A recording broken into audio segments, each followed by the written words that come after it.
भारत एक बड़ा देश है। जनसंख्या की दृष्टि से विश्व में दूसरे स्थान पर है। भारत का संविधान विश्व के सभ्य संविधानों में है। भारत में प्रत्येक राज्य की अपनी संस्कृति है, अपनी भिन्नताएं हैं। इन अलगाव के बावजूद भी भारत एक है। इसीलिए कहा जाता है यूनिटी इन डाइवर्सिटी। भारत में विविधताओं में एकता है। भारत के सबसे पॉपुलेटेड स्टेट अगर उत्तर प्रदेश को हम लें तो उत्तर प्रदेश में भी सभी जनपदों की, सभी मंडलों की, सभी क्षेत्रों की एक स्थिति नहीं है। पश्चिमी उत्तर प्रदेश की स्थिति अलग है,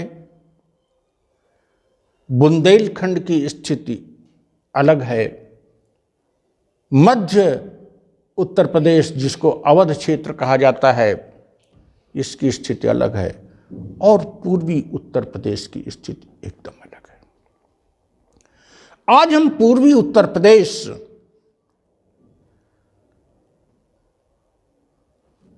की स्थिति पर अपने पार्टी के पदाधिकारियों और कार्यकर्ताओं को बताना चाहेंगे कि पूर्वी उत्तर प्रदेश क्या है और कैसे पूर्वी उत्तर प्रदेश को आगे बढ़ाना होगा। पूर्वी उत्तर प्रदेश के अगर हम वाराणसी मंडल, आजमगढ़ मंडल, मिर्जापुर मंडल और इलाहाबाद के भी कुछ क्षेत्रों को जोड़ दिया जाए, फैजाबाद के, सुल्तानपुर, अमेठी के जिलों को भी जोड़ दिया जाए, तो इन जिलों में की स्थिति प्रदेश के अन्य जिलों से अलग है। यहाँ जनसंख्या का बोझ ज़्यादा है। यहाँ कास्ट लोगों की कम है।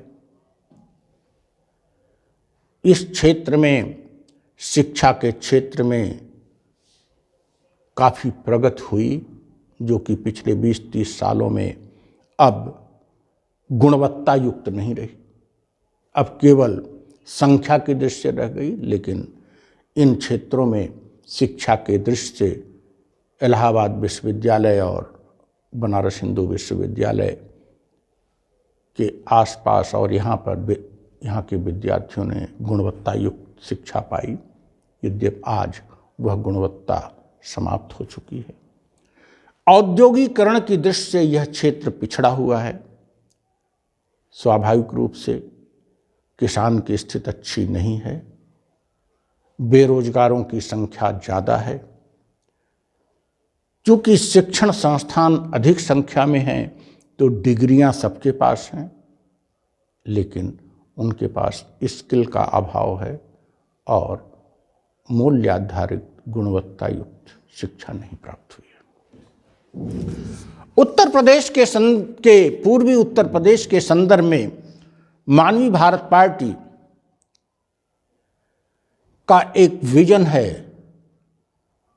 वह विजन है मानसिक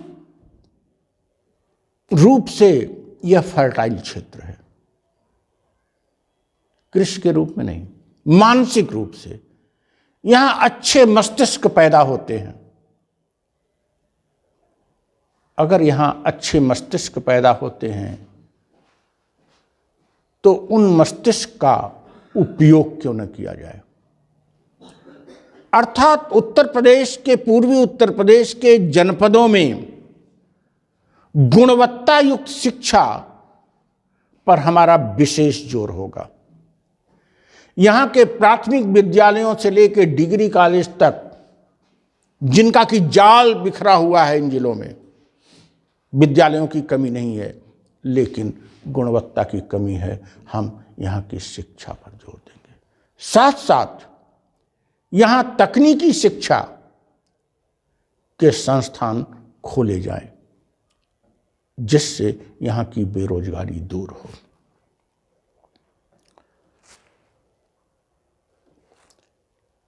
इंडस्ट्रियलाइजेशन की दृष्टि से भी कृषि आधारित इंडस्ट्री जहां लगाई जाए,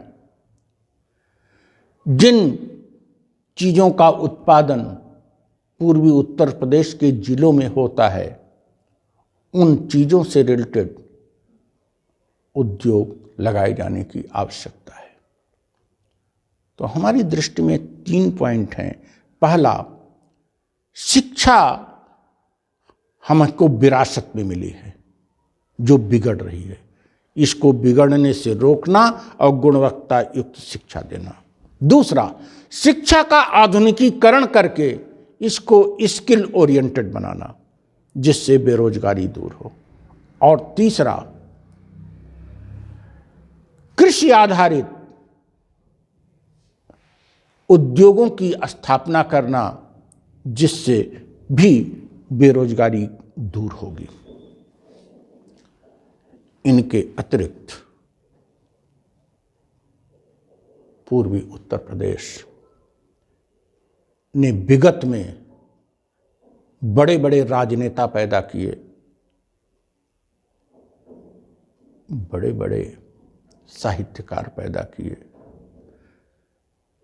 साइंटिस्ट पैदा किए, जिन्होंने पूरे देश में रोशनी दी, वैचारिक रोशनी दी, साहित्यिक रोशनी दी।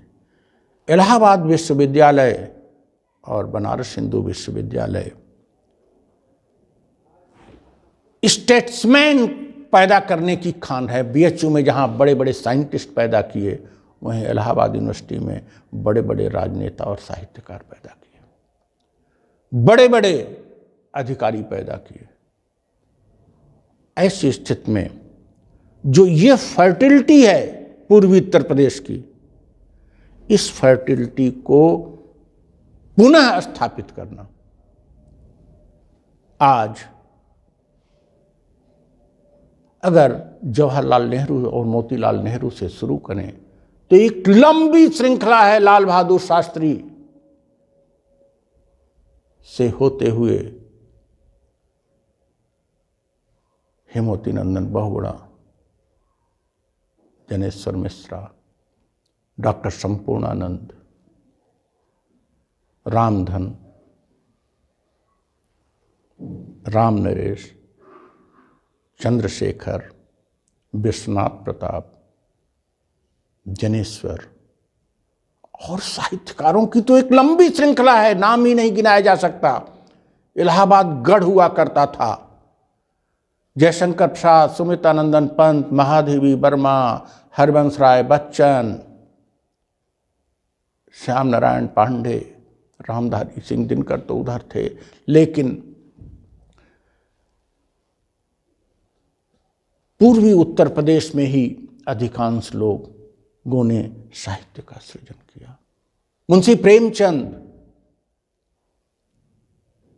यह सब चीजें गायब होती जा रही हैं। राजनीति का मतलब केवल ये नहीं कि वोट पा लेना और प्रतिनिधि बना देना, सत्ता में चला जाना। राजनीति का मतलब होता है कि जहां का प्रतिनिधित्व करिए वहां को आप समृद्ध कर दीजिए, वहां की जो उर्वरा शक्ति है उस उर्वरा शक्ति को निकालिए।